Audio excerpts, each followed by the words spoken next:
the Shrine Auditorium, Los Angeles. 1969, the room smelled like cigarette smoke, hair grease, and something harder to name. The kind of electricity that builds in a closed space when 3,000 people are pressed together in the dark, all of them waiting, all of them feeling that something is about to happen, none of them knowing exactly what that something is going to be. Every seat was filled. The Pacific Coast Martial Arts Showcase had been 8 months in the making. A promoter named Gerald Kaufman had spent every one of those months on the phone, in offices, in waiting rooms, making the same argument to anyone who would stop moving long enough to listen. Martial arts, he said, was not a novelty, not a foreign curiosity imported to entertain people who didn't know better. It was the highest expression of human physical discipline ever developed on this earth, and the American public deserved to see it performed at its absolute finest in the biggest room available. He finally got his room, 3,000 seats, every one of them taken. The crowd was everything Kaufman had spent 8 months praying for. Sports fans in open-collared shirts who had driven in from the valley. Television producers in dark sport coats who were still privately deciding whether they actually believed in what they'd come to see. Sports journalists with fresh notepads balanced on crossed knees. And 2 long rows of men near the back who watched the auditorium with the kind of absolute, unbroken stillness that only develops through formal military training in environments where missing something carries a real and permanent cost. Security was everywhere. Intentionally, visibly, unmistakably everywhere. Kaufman had insisted on it personally. 3 weeks before the event, a boxing showcase in Inglewood had ended with a crowd surge and 2 people in ambulances before midnight. He had been on the phone with a security firm the following morning before 8 o'clock, repeating 3 words: visible, professional, firm, until he was certain the man on the other end understood what each of them meant. What he received was 14 guards stationed along the floor perimeter, 2 posted at every exit, and 1 assigned to each corner of the main stage, former military. Every one of them, all of them armed. The guard at stage right was young, 24, maybe 25, square jaw, close-cropped hair. He had a quality of slow, methodical alertness in his eyes. The specific kind that develops in men who have spent real time in environments where the cost of inattention is not theoretical. He stood at his corner with his weight distributed evenly and his right hand hanging loose at his side. His firearm was holstered at his right hip. Remember that detail. In approximately 7 minutes, that detail will become the most important detail in the room. Chuck Norris came through the south backstage entrance at 7:15. He was 30 years old, the reigning world professional middleweight karate champion. And if you had passed him in the corridor that night, that ordinary, dim backstage hallway with its concrete walls and humming fluorescent lights, you might not have immediately understood what you were looking at. He was not a large man. He was not built like a monument. He was built like a precision instrument. You have to understand what that difference means. Large men are built for impression. Precision instruments are built for function. Every component of Chuck Norris existed for a specific reason. The shoulders, the forearms, the way his weight distributed across his feet when he was standing completely still. All of it was the accumulated result of 15 years of deliberate, disciplined, pressure-tested refinement. Nothing included without a purpose. Nothing kept that didn't serve the work. He walked through the corridor without hurrying, nodded once at the production assistant who handed him his credential, kept moving at the exact same pace. That walk told you everything. It was not arrogance. Arrogance has a temperature, a heat you can feel from across a room. This was something cooler than arrogance, something settled. The quality of a man who had asked every difficult question about himself a long time ago, received his answers in training rooms no audience had ever seen, and had simply moved forward. In the warm-up area backstage, the other demonstrators gave him room, not out of unfriendliness. Out of the involuntary, instinctive deference that forms around a person who has mastered something at a depth the people around them have not yet reached. The men in that room were serious practitioners. Several of them were exceptional. All of them felt the distinction without being able to articulate it. Chuck Norris sat on a metal folding chair. He closed his eyes for 60 seconds. He opened them. He rolled his right shoulder twice, a private ritual he had performed before every competition for 12 years. Something no interviewer had ever thought to ask about. And he stood. He was ready. The first hour of the showcase proceeded exactly as planned. A traditional forms demonstration opened the evening to sustained applause. A sparring exhibition between two practitioners from Pasadena produced the specific quality of held-breath silence that Kaufman had envisioned during every one of his 8 planning months. Howard Dells, the evening's host, 22 years of live broadcast experience, moved through his transitions smoothly. The cameras swept the auditorium between segments. The crowd leaned forward by fractions. Everything was measured. Everything was under control. That is always the last true thing that can be said about a room before it stops being true. It started small. It always starts small. A camera operator named Vic, heavy-set, dependable, 11 years of television events behind him, shifted his position between segments to get a better angle on the stage ramp. He was moving quickly across the floor, his spare lens case hanging from his left hand. The case caught the hard edge of the stage base as he passed it. The sound it made was a single sharp, flat crack, clean, immediate, violent. It launched off the walls of the Shrine Auditorium and cut through 3,000 people the way a slap cuts through a conversation. Total, absolute, impossible to process in the first half-second as anything other than what it sounded like. It was not a gunshot. Given 3 calm seconds, any person in that building would have known that nobody had 3 seconds. Chuck Norris was 6 steps up the stage ramp when it happened. You have to understand something about a body that has been trained the way his had been trained. It does not wait. It does not consult the conscious mind. It does not weigh options. When the alarm sounds, it acts completely, immediately, without hesitation. And the man attached to it follows. And the thought that explains what just happened arrives afterward. Chuck dropped into a full defensive position, right hand up, weight driving hard back onto his left foot, body rotating 45 degrees toward the source of the sound, with a speed that, in a darkened auditorium with a crowd already drawn tight, looked like something entirely other than what it was. Less than 1 second, his mind caught up in the breath that followed. He found Vic, found the lens case on the floor, assembled the picture the way trained minds always assemble picture, rapidly, completely, without drama. He almost smiled. What he could not see was what was happening directly behind him. The guard at stage right had been watching Chuck Norris all evening. The efficiency of his movement, the precision, the absolute economy of motion that had no natural category in the young man's experience. He had been watching with the full, narrow, professionally maintained focus of a man whose sole purpose in that building was to find threats before they became events. When the crack of the lens case exploded through the auditorium, when Chuck's hand came up and his body rotated with a speed that broke every instinctive expectation the guard had ever formed about what an unannounced human movement could look like. He did not see a trained martial artist reacting to a sudden noise. He saw a man on an elevated platform making an explosive, aggressive movement in the direction of the stage floor and the audience beyond it. His right hand found the grip. The holster snap released. The arm extended. The gun came up.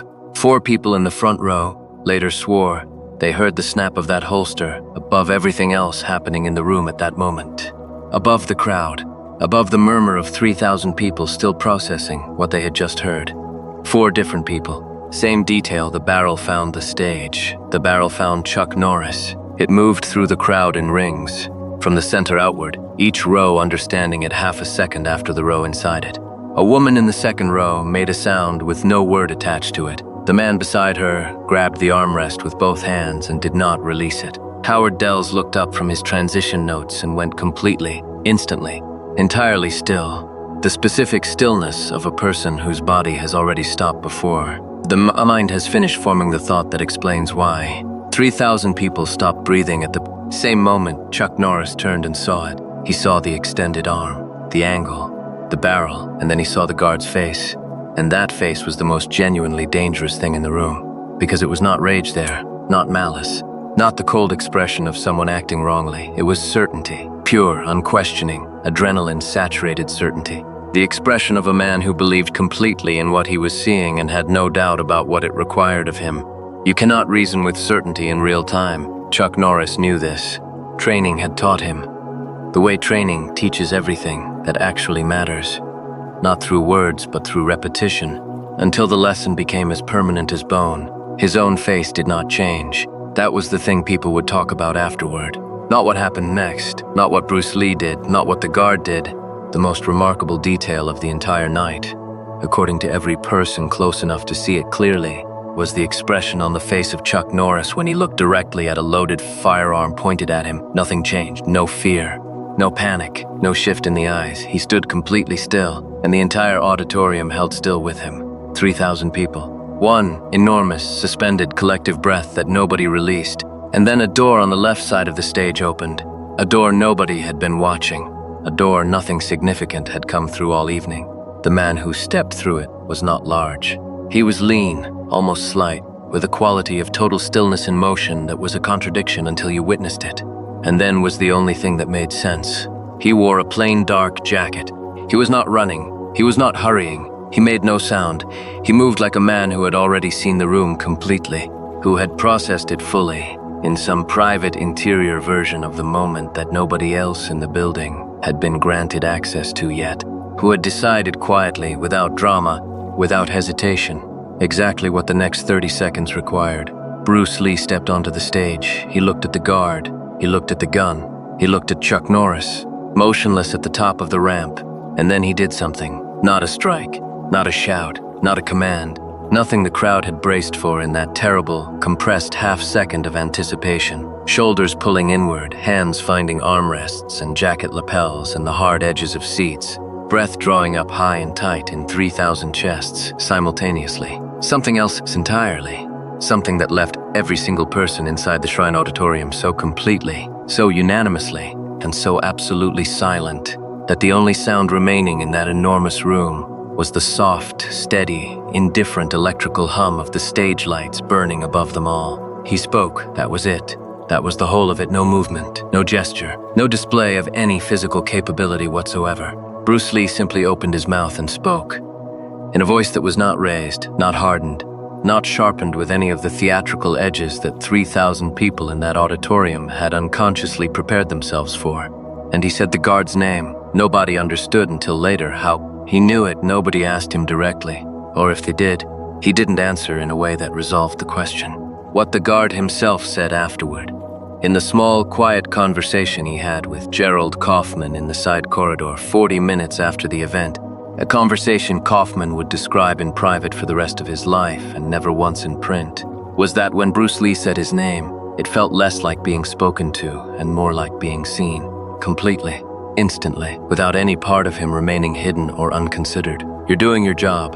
3 words, flat, factual, no judgment in them anywhere. The guard's arm did not lower, not immediately, but something in his face shifted, a fraction, just a fraction. The way a muscle shifts when the signal that was driving it begins to recede before the body has decided what to do about the space that signal leaves behind.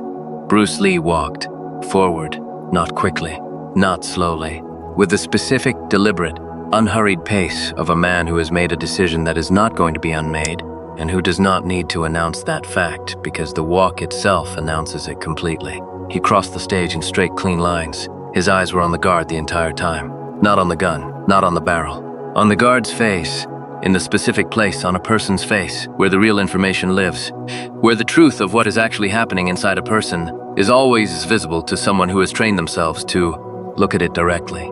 3,000 people did not move. 3,000 people did not breathe. He stopped approximately 8 feet from the guard, close enough that the distance between them was no longer abstract, far enough that nothing he was doing could be misread as a physical advance. He stood with his hands at his sides, completely open, completely visible, completely still. You saw something happen, Bruce Lee said. Still that same voice, even, quiet. The kind of quiet that does not come from making yourself quiet, but from a place in you that was quiet to begin with before any effort was required. You made a decision based on what you saw. That decision was correct based on what you had. The guard's eyes were moving now, between Bruce Lee's face and the stage ramp where Chuck Norris had not moved, had not shifted, had maintained that absolute, unnatural stillness that had drawn every eye in the building and refused to release them. The gun was still extended.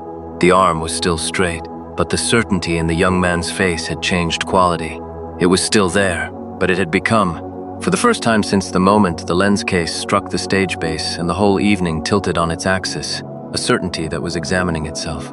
And a certainty that examines itself is a fundamentally different thing from one that has not yet been asked to. That man at the top of that ramp, Bruce Lee said, and he turned, slowly, deliberately, with no attempt to conceal the movement, and looked directly up at Chuck Norris, is not a threat to this room. He looked back at the guard. He is the opposite of a threat to this room. There is a quality that the truth carries when it is delivered by someone who is not using it for anything, not for persuasion, not for advantage, not to win something or avoid something, or position themselves more favorably in a situation that has gone wrong, when the truth is simply being offered, without design behind it, without agenda attached to it. It sounds different from all the other things that sound like truth. The people in the front rows felt that quality in Bruce Lee's voice the way you feel temperature, not as an idea but as a physical sensation, something the body registers before the mind gives it a name. The guard's arm lowered 3 inches, not a decision. A release somewhere in the third row. A man exhaled. It was barely audible. In the absolute silence of that room, it was as loud as a spoken word. Bruce Lee did not look away from the guard. "You are good at your job," he said. "That is why you responded. That is why you were placed in this room tonight, and that is why you are going to lower your arm now. Not because someone told you to. Because you already know what is actually in this room." The arm came down not all at once, in a slow, continuous, deliberate movement that lasted approximately 3 full seconds and felt, to every person watching it, like the longest 3 seconds the Shrine Auditorium had ever contained. The gun returned to its holster. The snap closed. The young man's right hand returned to his side, and the room released its breath. 3,000 people. One enormous held breath. Released together, but not into noise. That is the thing. That is what everyone who was there always struggled to explain when they tried to tell this story to someone who wasn't. They expected noise.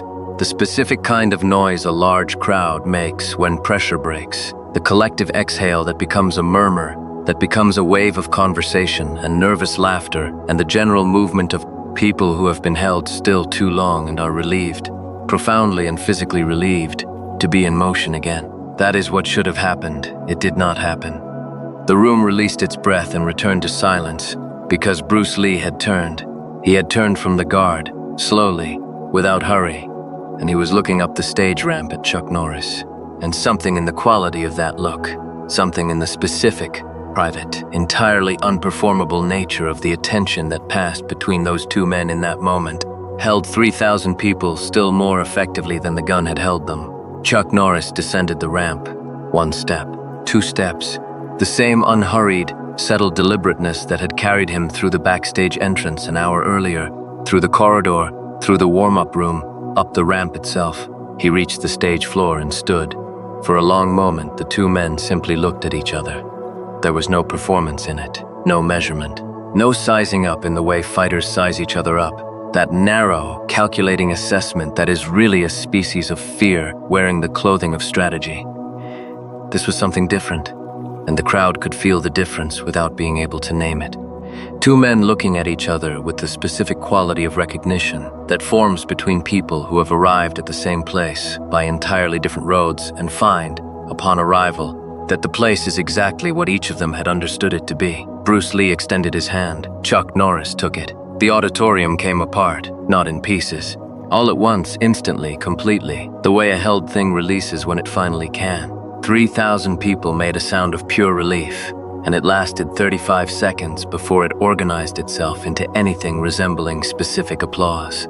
Howard Dells, behind his podium, gripped the edge of the lectern with both hands.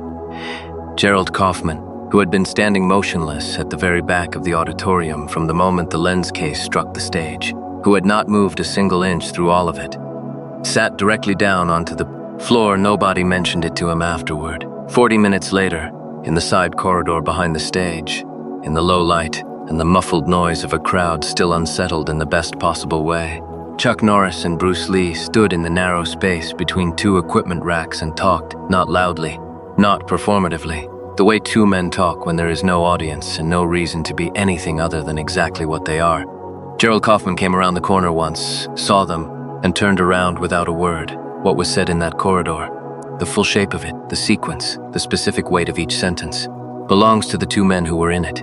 But what both of them confirmed separately, in different conversations on different occasions, years apart, using different language that arrived at the same destination, is that at some point in that narrow corridor, with the equipment racks pressing close on both sides, and the noise of the crowd a distant and muffled thing. Bruce Lee said something about force, about what it actually is, about where it actually comes from. Not from size, he said. Not from mass. Not from the visible architecture of a body built to produce impression. Those things are real. He was not dismissing them.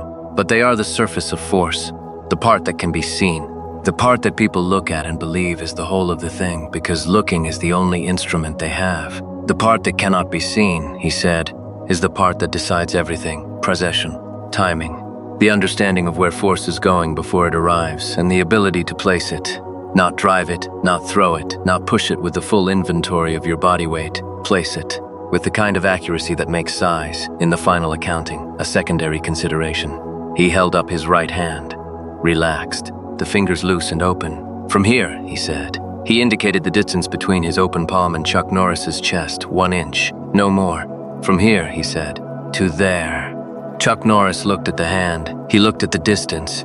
He looked at the face of the man who was offering this. And for the first time that entire evening, the first time since the crack of a dropped lens case had launched itself off the walls of the Shrine Auditorium and turned a controlled, organized, carefully planned event into something that no one in that building would ever fully explain to anyone who wasn't there to feel it. Chuck Norris smiled. Not the small, compressed, almost smile from the top of the ramp, a full one. Show me, he said. Chuck Norris had been hit before. This is not context. This is foundation. Because without understanding what it means to have been hit, truly hit, by someone who knows exactly what they are doing, you cannot understand what happened next in that corridor, behind the Shrine Auditorium stage. He had been hit in competition. He had been hit in training. He had been hit by men who were larger than him, faster than him in specific moments. Men who had caught him with combinations he hadn't seen coming, and that had rearranged his understanding of where he was in space, before his mind had registered the sequence. He had been hit under conditions that strip away everything a person believes they know about their own limits and replace it with something raw and permanent and honest. He knew what impact felt, like he knew, in his body, not as an idea, what it meant when real force arrived. He stood in that narrow corridor with his back near the equipment rack and his arms loose at his sides, and he looked at the open hand that Bruce Lee was holding between them. He assessed it the way trained fighters assess everything they are about to engage with. Automatically, precisely, without any conscious instruction to begin, 8 inches wide. Perhaps 9. The hand of a man who weighed 130 pounds on a substantial day, in a frame that would have vanished entirely behind the silhouette of half the men Chuck Norris had faced in serious competition. The fingers were relaxed, not coiled, not compressed or cocked or held with any of the visible tension that the body unconsciously braces for when it understands that something is coming. Just flat, open, quiet, 1 inch from his chest. Chuck Norris made a deliberate decision not to brace. He understood, with the particular understanding that 15 years of real training and that cannot be acquired any other way. That bracing would tell him nothing true. That the only honest way to receive what was being offered was to stand exactly as he was, open, present, without preparation. He wanted to know what the thing actually was, not what it felt like to a man who had already decided how to receive it. He nodded once. Bruce Lee did not wind up. He did not shift his weight backward to load the movement. He did not draw his shoulder in. He did not drop his chin or tighten his jaw or do any of the dozen small, automatic things that a body does when it is genuinely preparing to generate force. All of those preparatory signals that trained fighters spend years learning to read, that give you the quarter second of warning that separates absorbing something from being caught entirely flat. None of it happened. What happened instead was this. The hand moved. That is the only honest description available. The hand was where it was.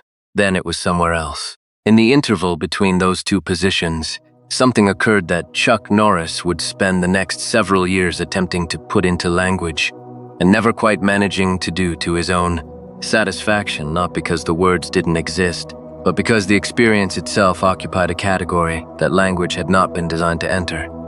He left the floor, not dramatically, not in the manner the moment would later be retold by people who hadn't been there, and who filled the gaps with their own imagination. He simply left the floor.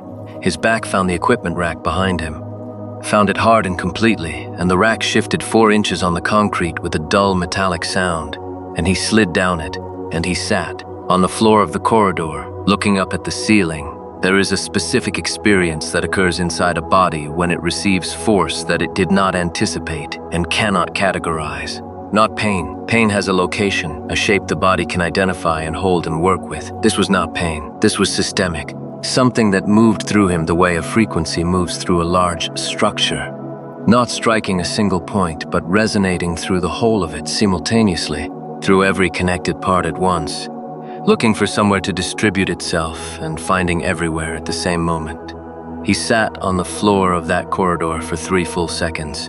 Those 3 seconds were the most genuinely honest seconds of his professional life. Bruce Lee did not offer his hand. He waited. He stood in exactly the position he had occupied before the movement occurred. He had not stepped back. He had not adjusted his weight or changed his posture in any way. His face held the same quality it always held. That thing which was not an expression, that complete and total absence of performance, the interior stillness of a man who is not suppressing anything because there is nothing requiring suppression. Chuck Norris stood up. He put his back against the wall, the solid wall this time, not the rack, and he looked at Bruce Lee without speaking for a moment, that neither of them counted or measured. Then he said, "Do it again." Bruce Lee looked at him. "I want to feel it again," Chuck Norris said, "now that I know it's coming. Because that is the real question. That is the question every trained fighter who has just received something they haven't felt before needs answered. Not what it felt like when they were unprepared for it, but what it feels like when they are completely prepared. Because anticipation changes everything. The quarter second of warning, the loaded shoulder, the shifted weight, the tightened jaw. That quarter second is the entire difference between a technique that works on an unsuspecting man and a technique that works regardless of the man. Chuck Norris needed to know which category this was. Bruce Lee raised his hand again, 1 inch. This time Chuck Norris felt the distance with everything he had. He registered the precise position of the open palm, the angle, the relationship of the hand to his sternum. He organized his weight across both feet. He made himself ready in every way that 15 years of serious training had made him capable of making himself ready to receive force. He was completely, professionally, thoroughly, and honestly prepared. The hand moved. He left the floor again. Same distance, same wall, same complete, systemic, uncategorizable thing moving through him on the way down. He stood up more slowly the second time, not because it was worse, because he needed the extra seconds to hold what had just happened, to turn it over carefully in his mind and examine every face of it before he said anything at all about it. He was not a man who spoke about things he hadn't yet understood. And what had just happened to him twice in the same narrow corridor was something he was still very much in the early stages of understanding. "Where does it come from?" he said. Bruce Lee lowered his hand. He was quiet for a moment. Not the quiet of a man searching for words. The quiet of a man deciding precisely how many words the question actually deserves. "Every technique you have ever learned," he said, "is a conversation between 2 bodies. You speak first. I hear you. I form a response. That conversation moves at the combined speed of perception and decision and execution, and you cannot separate those 3 things. They are always added together, always the full sum." He looked at his own hand, open, flat, relaxed. "What I did just now was not a conversation." He looked back. There was no first line, no signal, no moment at which your body was offered information it could use to begin its answer. The force did not travel from where I was standing to where you were standing. It originated inside the space between us. Already there, already complete, already finished before your body had a beginning point to respond to. He paused. "It is not a punch," he said. "A punch is something you throw. This is something you release. Throwing begins with you. Releasing begins with the target. That difference takes a long time to understand. Most people never do." Chuck Norris looked at him for a long time. "How long did it take you," he said, "to understand it, to be able to do it?" Bruce Lee almost smiled. That specific and particular almost smile that people who spent real time around him later described as the closest his face generally came to full expression. "I can still do it better than I can do it now," he said. That sentence sat between them in the narrow corridor and held everything it contained without spilling any of it. Gerald Kaufman came around the corner at 9:47.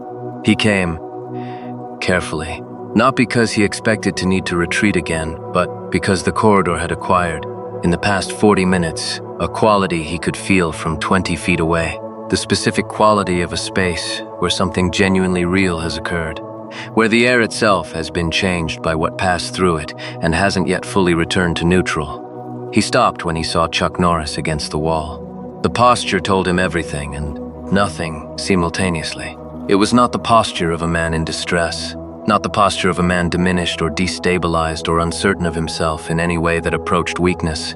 It was the specific posture of a man who is in the middle of reorganizing something fundamental about the way he understands the world he operates in, quietly, privately, without assistance, and who needs a few more minutes before the reorganization is complete enough to wear easily in public. Gerald Kaufman had built 8 months toward this evening. He had made his argument to every room that would hold him. He had gotten his room. He had filled it. He had watched a loaded gun come up in it and come back down without the worst thing happening. And he had seen what passed between two extraordinary men on a stage in front of 3,000 people, when the worst possibility in a room briefly becomes real, and then, against every reasonable expectation, does not. Coming around that corner, he had believed he understood the full shape of what his evening had contained. He looked at Chuck Norris standing quietly against the wall. He looked at Bruce Lee standing across from him, still, patient, waiting without any impatience for the other man to finish becoming what the last 40 minutes had started to make him. Kaufman understood that he had been wrong about the shape. He had not seen the full size of it yet.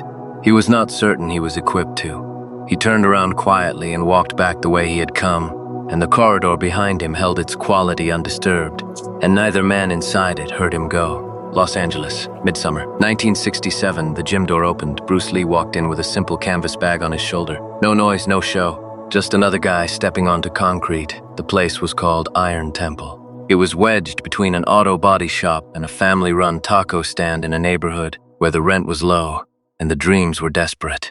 Inside, the air didn't move so much as hang there, heavy with chalk and sweat and that sharp metallic scent that gets into everything when men spend hours gripping iron. The walls were exposed brick painted over decades ago, now showing their age in chips and cracks that looked like a map of some forgotten country. Overhead, fluorescent tubes buzzed and flickered, casting everything in that unforgiving white light that made every vein stand out, every muscle fiber visible. This wasn't a place for casual fitness, no smoothie counter.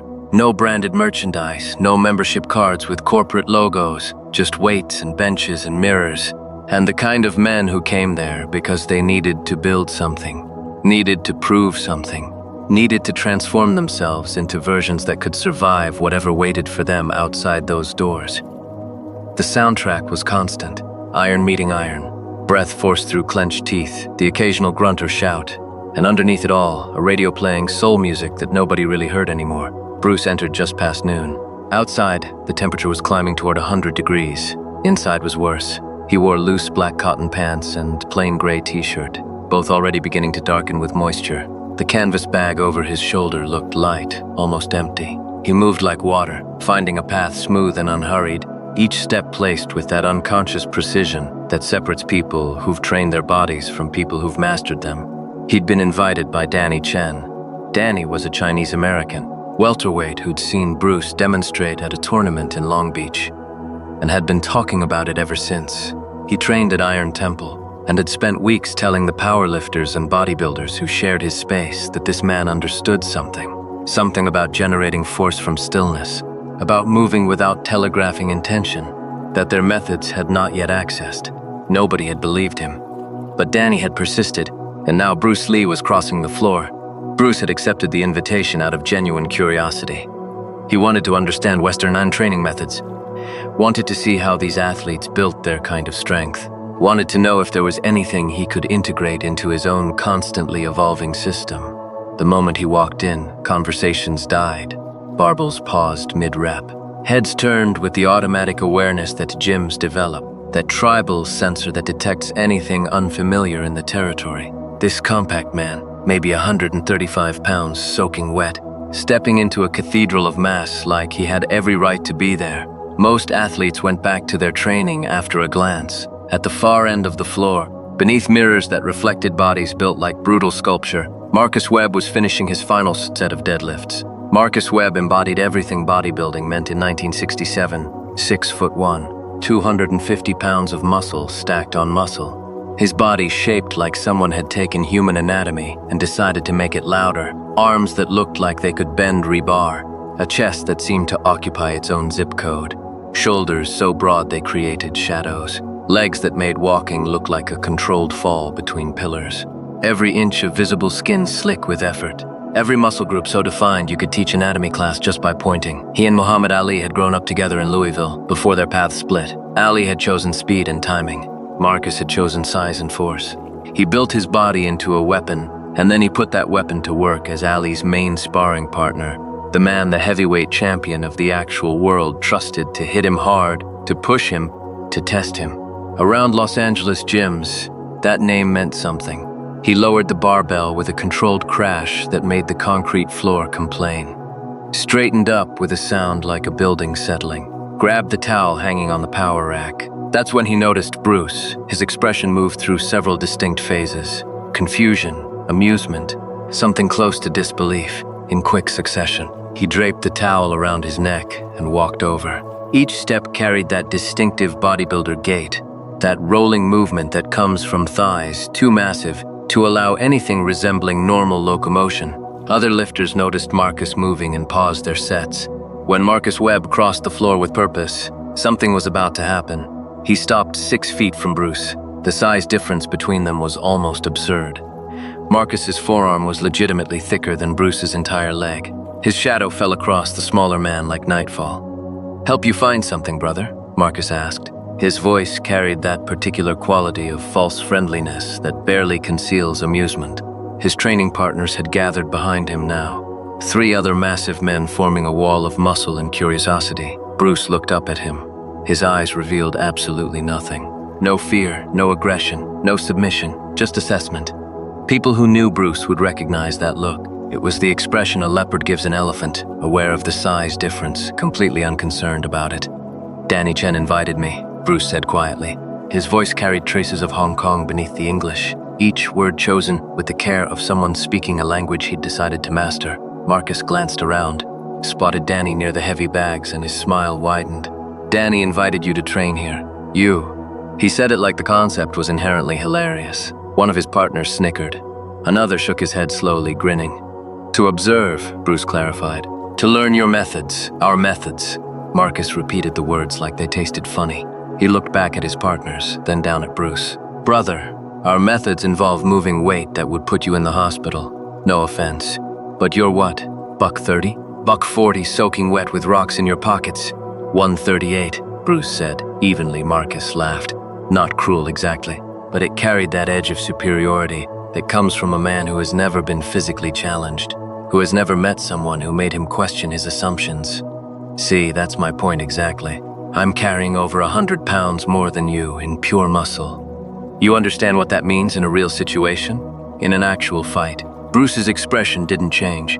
I understand what you think it means. Something flickered across Marcus's face. The smile didn't fade, but it hardened at the edges.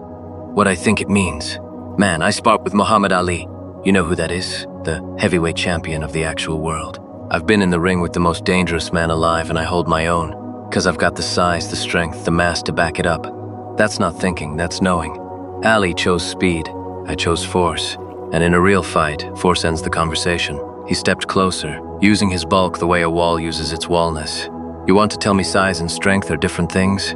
Go ahead, tell me. The room had gone quiet, not suddenly. Progressively, the specific, total stillness that forms when a space collectively understands that something is about to happen that cannot be recalled after it begins. Would you like to discover if you're correct? Bruce said softly. The silence around it made the words land harder than volume would have. Marcus blinked. What? Your theory about size and force. Would you like to test it? It was not a question. Danny Chen pushed through the forming circle immediately. Bruce, low, urgent. You don't have to do this. Marcus is just talking. He doesn't mean anything by it. Bruce looked at him with a steadiness that quieted Danny faster than any argument. It's fine, Danny, he said. This is educational, for everyone. Danny looked at Marcus Webb, 250 pounds of Muhammad Ali's primary sparring partner, loosening his shoulders 12 feet away, and then back at Bruce. He opened his mouth, closed it, stepped back, the circle formed. Tight and complete. Marcus settled into his boxing stance. The posture of a man who has lived inside that position for thousands of hours. Hands up, chin tucked, weight perfectly distributed. Your move, little man. Bruce did not move. He stood with his feet shoulder-width apart, hands relaxed at his sides. He looked completely unprepared. He was, in fact, reading Marcus the way a scholar reads an ancient text, not searching for a single word, but absorbing the entire architecture simultaneously. The logic beneath the surface, the way the weight sat in the hips, the shoulder that loaded slightly before the jab. The tell in the right eye, Marcus began to circle, light on his feet despite everything. He feinted, then threw a jab, quick, controlled, pulled at the last moment, that stopped an inch from Bruce's face. Bruce's head moved exactly as far as it needed to move, and not one fraction further. The punch missed, not narrowly, completely. Bruce was simply not where it was going, Marcus pressed. A combination, jab, cross, hook, with genuine intention. Real power, the full organized output of a man who had decided to actually find out. Bruce moved, not dramatically. The economy of it was so complete it read, to the men in the circle, as something close to stillness.